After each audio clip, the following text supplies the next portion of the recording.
Entrepreneurs want the chance to start that new business.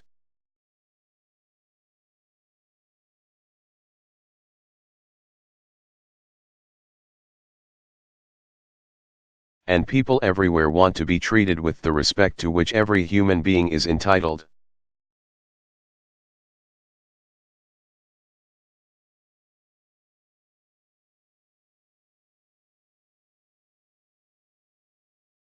These are the hopes, simple yet profound, that beat in the hearts of millions across the Americas.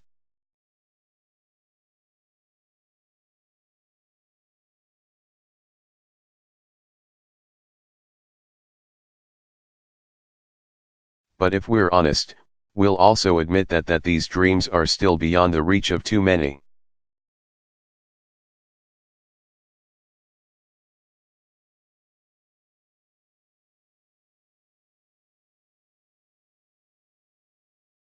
That progress in the Americas has not come fast enough.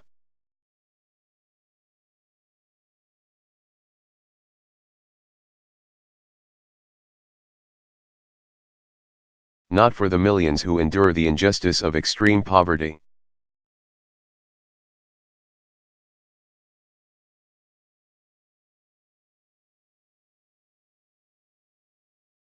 Not for the children in shanty towns and the favelas who just want the same chance as everybody else.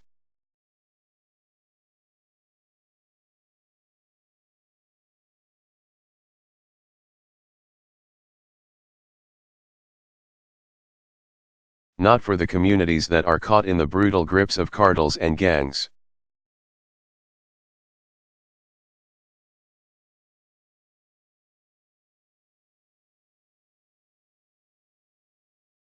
Where the police are outgunned and too many people live in fear.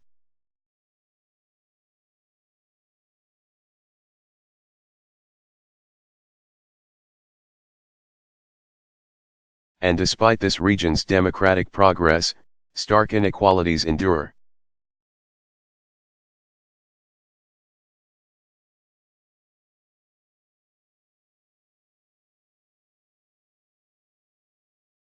In political and economic power that is too often concentrated in the hands of the few.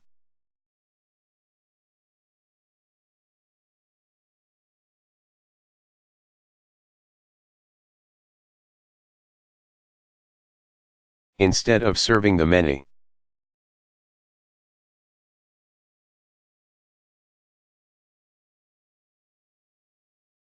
In the corruption that too often still stifles economic growth and development, innovation, and entrepreneurship.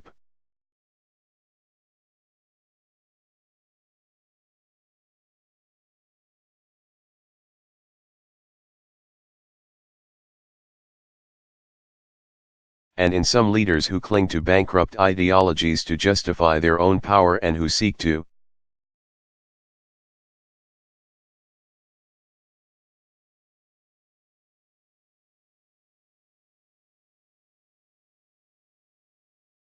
silence their opponents because those opponents have the audacity to demand their universal rights.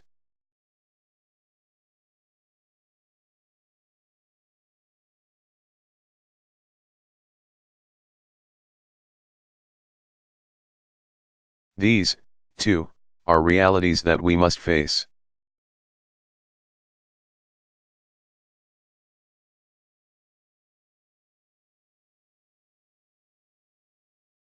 Of course, we are not the first generation to face these challenges.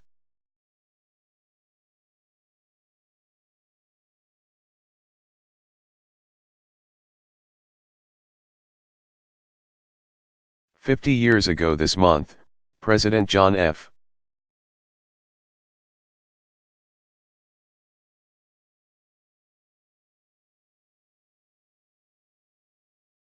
Kennedy proposed an ambitious alliance for progress.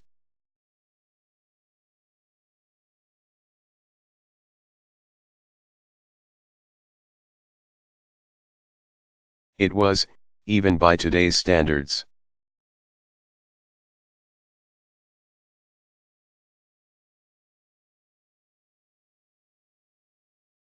a massive investment, billions of US dollars to meet the basic needs of people across the region.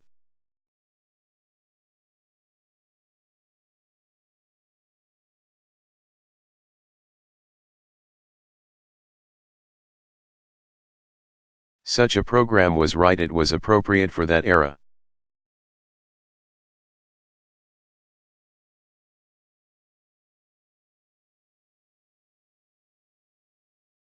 But the realities of our time and the new capabilities.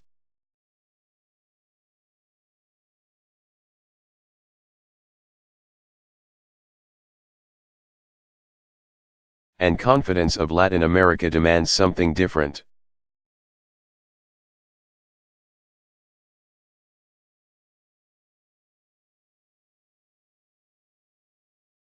President Kennedy's challenge endures to build a hemisphere where all people can hope for a sustainable,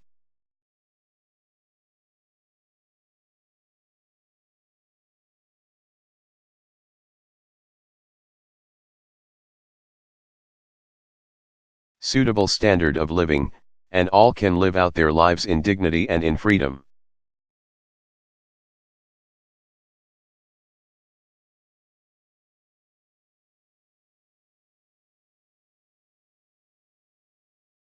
But half a century later, we must give meaning to this work in our own way, in a new way.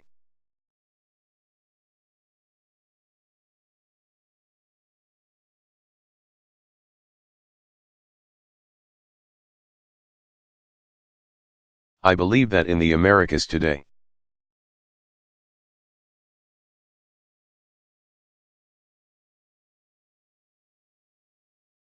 there are no senior partners and there are no junior partners, there are only equal partners.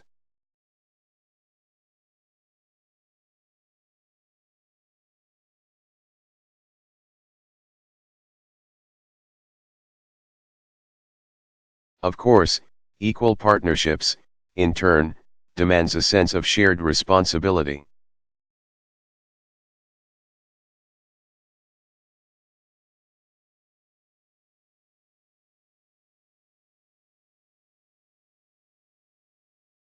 We have obligations to each other. And today,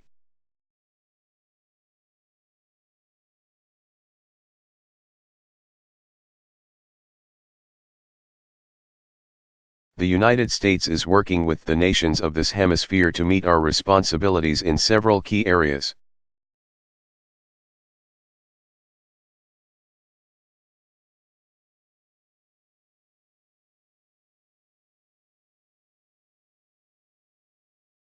First, we're partnering to address the concerns that people across the Americas say.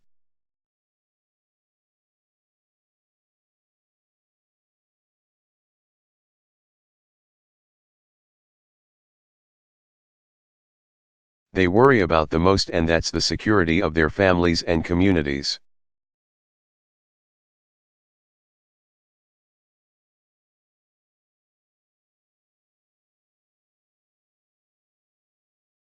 Criminal gangs and narco-traffickers are not only a threat to the security of our citizens.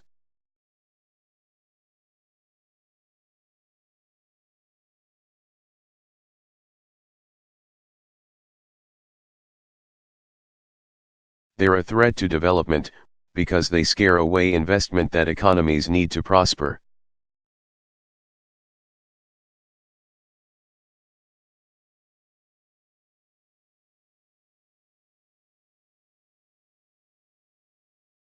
And they are a direct threat to democracy, because they fuel the corruption that rots institutions from within.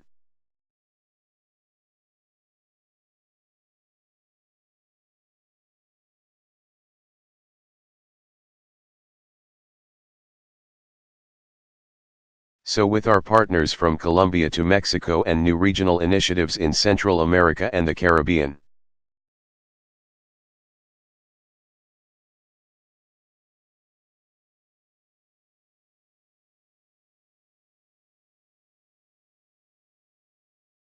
we're confronting this challenge, together, from every direction.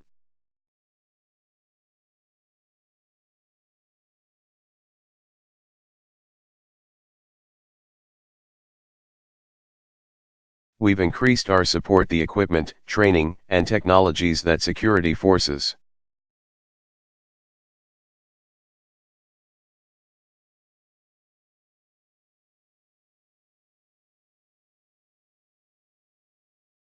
Border security and police need to keep communities safe.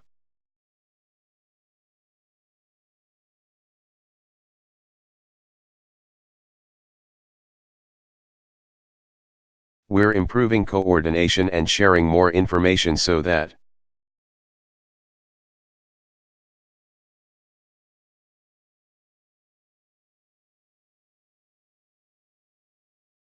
those who traffic in drugs and in human beings have fewer places to hide.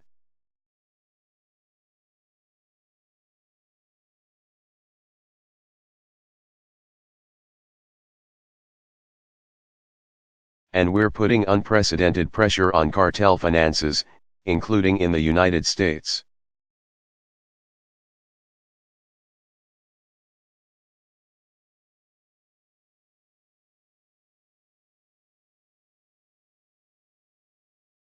But we'll never break the grip of the cartels and the gangs unless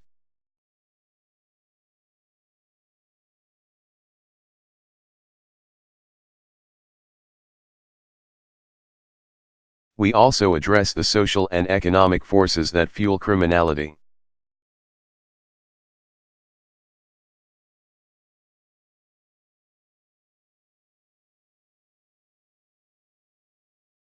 We need to reach at-risk youth before they turn to drugs and crime.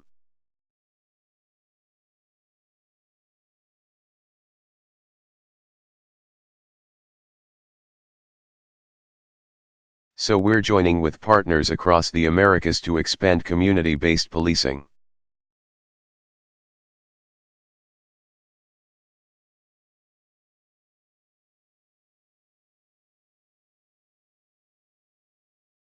Strengthen juvenile justice systems, and invest in crime and drug prevention programs.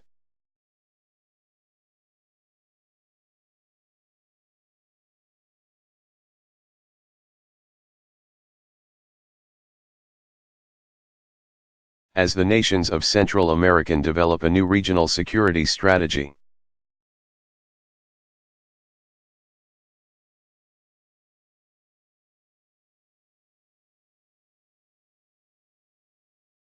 the United States stands ready to do our part through a new partnership that puts the focus where it should be.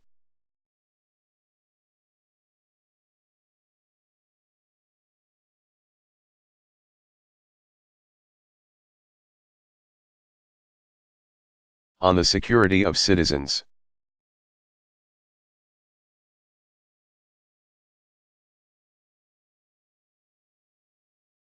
And with regional and international partners.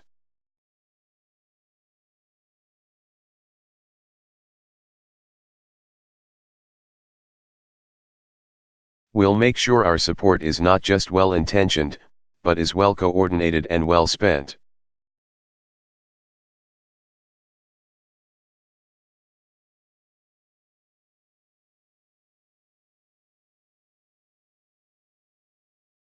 I've said before and I will repeat, as president I've made it clear that the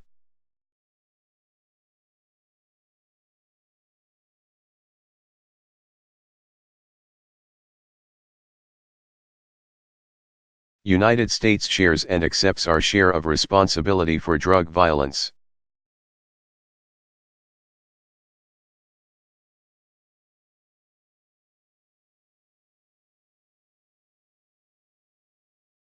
After all, the demand for drugs, including in the United States, drives this crisis.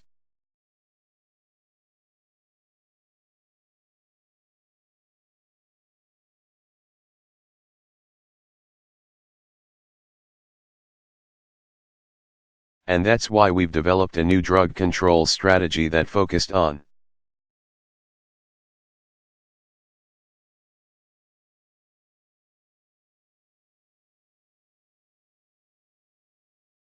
reducing the demand for drugs through education and prevention and treatment.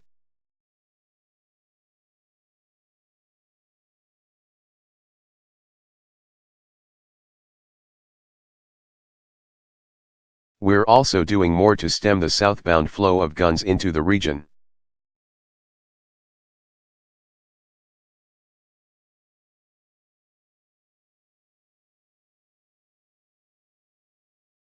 We're screening all southbound rail cargo.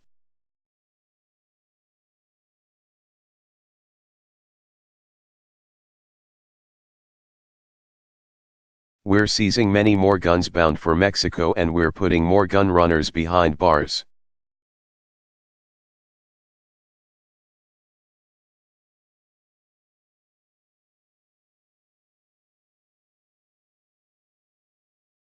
And every gun or gun runner that we take off the streets is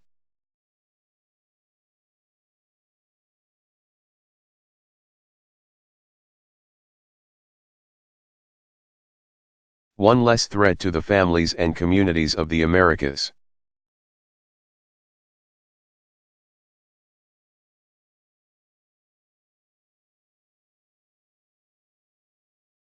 As we work to ensure the security of our citizens.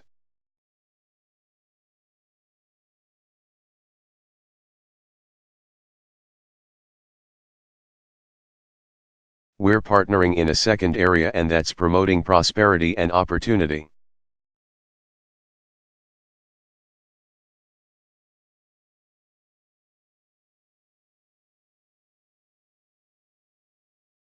I've been so impressed with President Pinera's pledge to lift everyone out.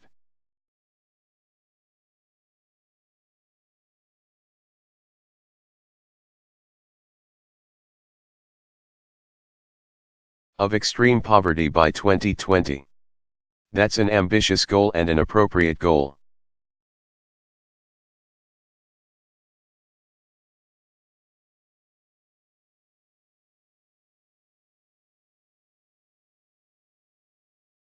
And with this trip, I'm working to expand some of the trade and investment that might help achieve this goal.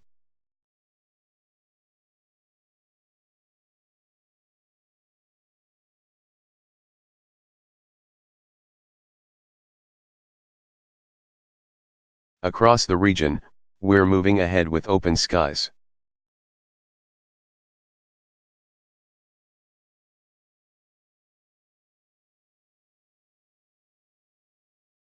Agreements to bring our people and businesses closer together.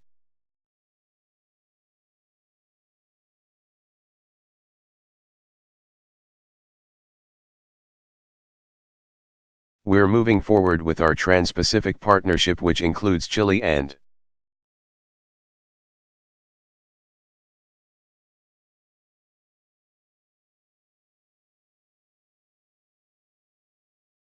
Peru to create new trade opportunities in the fast-growing markets of the Asia-Pacific.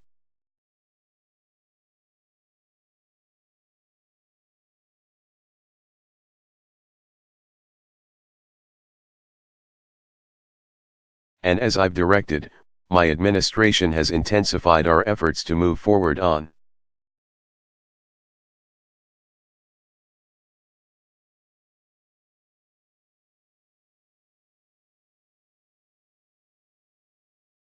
trade agreements with Panama and Colombia, consistent with our values and with our interests.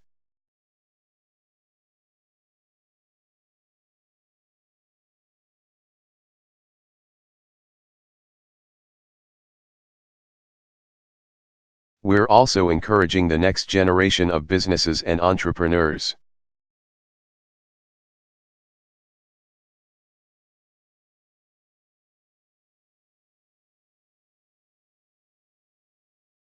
So we'll work with the Inter-American Development Bank to increase lending.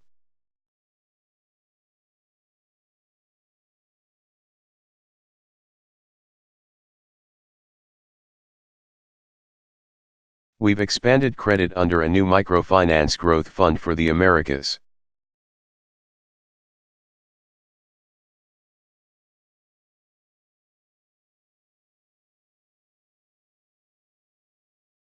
We're supporting reforms to tax systems, which are critical for economic growth and public investment.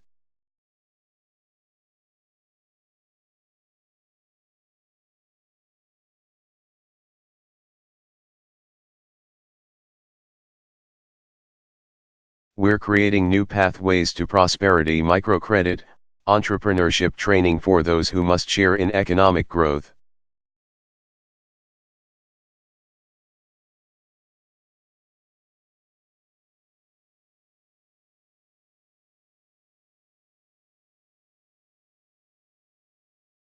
including women and members of Afro-Caribbean and indigenous communities.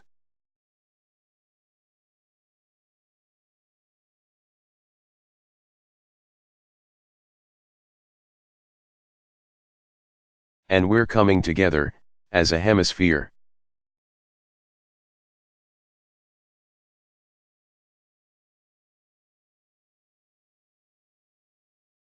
To create clean energy jobs and pursue more secure and sustainable energy futures.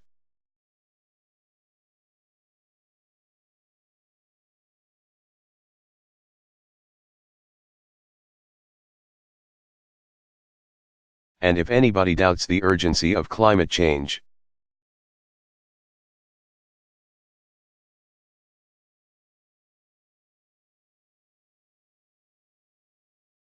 they should look no further than the Americas from the stronger storms in the Caribbean.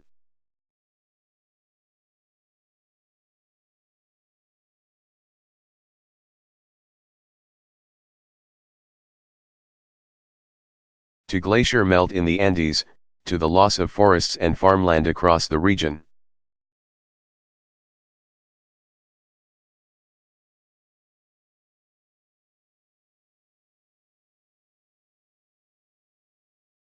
Under the energy and climate partnership of the Americas that I proposed.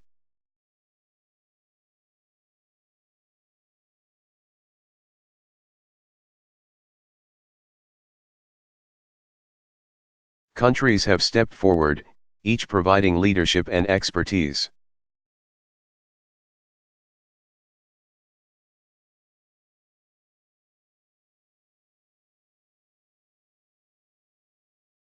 Brazil has expertise in biofuels.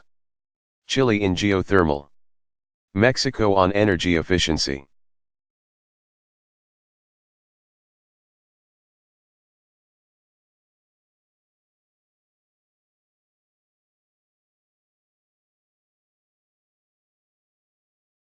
El Salvador is connecting grids in Central America to make electricity more reliable.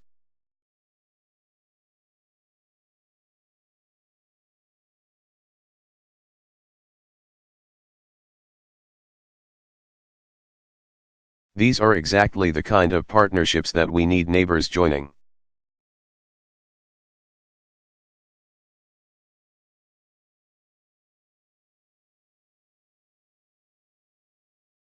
With neighbors to unleash the progress that none of us can achieve alone.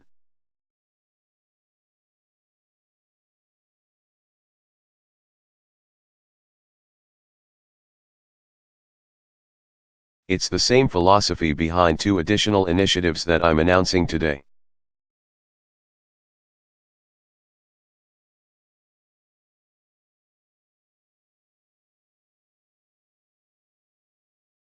Which will help our countries educate and innovate for the future.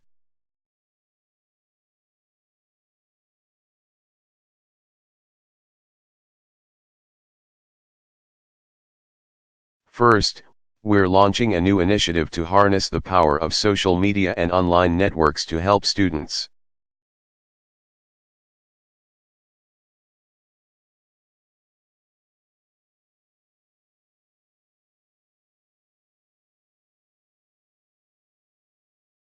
Scientists, academics, and entrepreneurs collaborate and develop the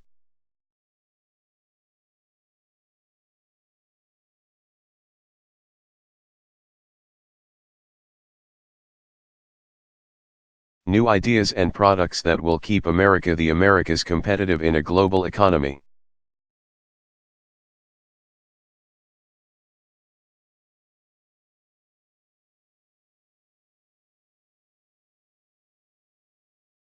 And I'm proud to announce that the United States will work with partners in this region.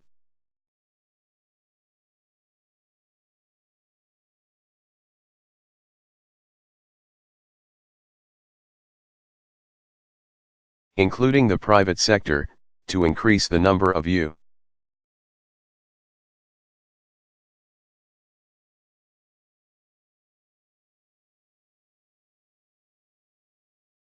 students studying in Latin America to 100,000, and the number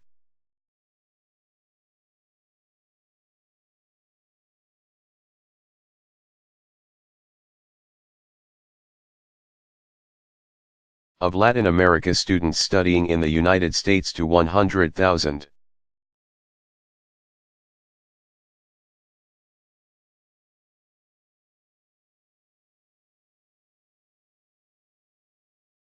Staying competitive also, of course, demands that we address immigration and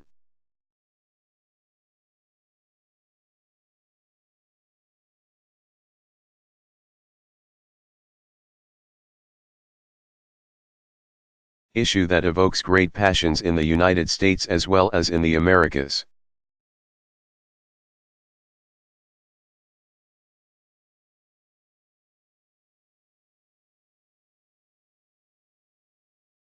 As president, I've made it clear that immigration strengthens the United States.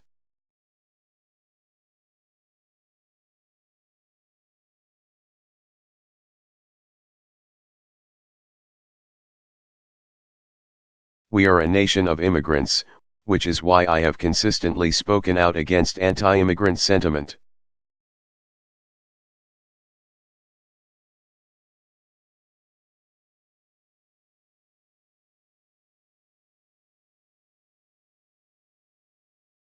We're also a nation of laws.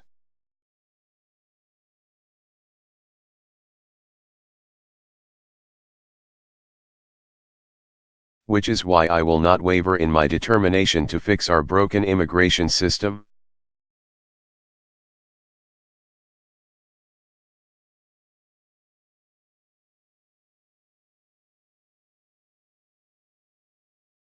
I'm committed to comprehensive reform that secures our borders.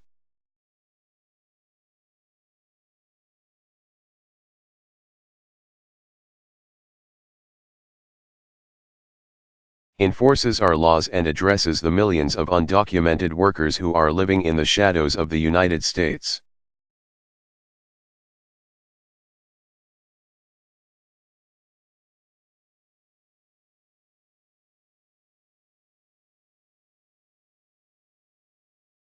I believe, though, that this challenge will be with us for a very long time, so long as people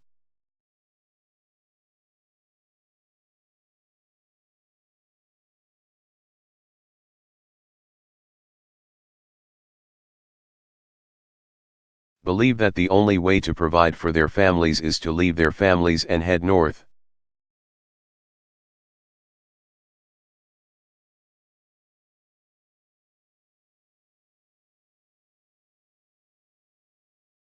And that's why the United States has to continue to partner with countries that pursue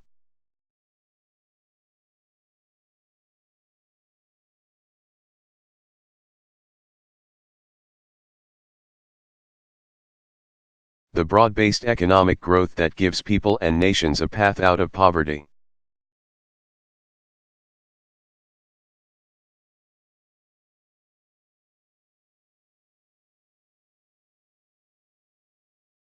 And that's what we're seeing here in Chile.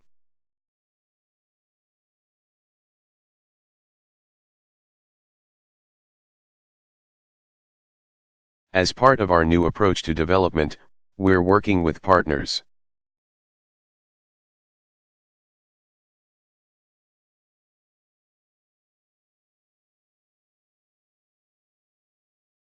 like Guatemala and El Salvador, who are committed to building their own capacity from helping.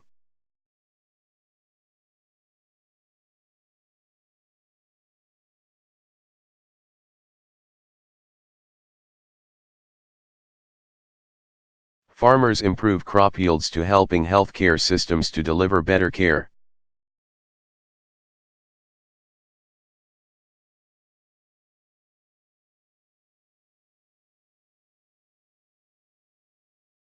Which leads me to the final area where we must continue to partner.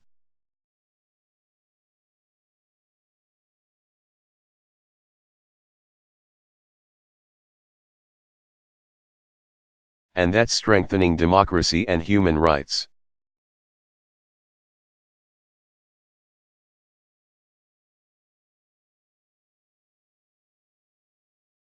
More than 60 years ago, our nations came together in an organization of American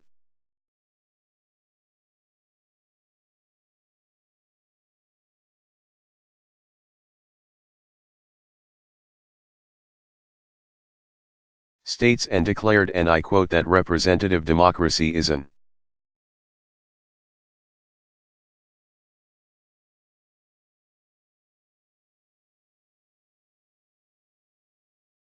indispensable condition for the stability, peace, and development of the region.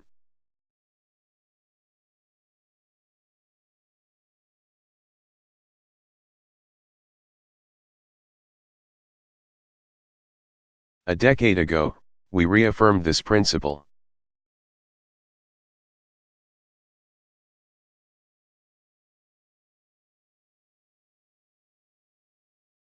With an inter-American democratic charter that stated, and I quote, the people of the Americas have a right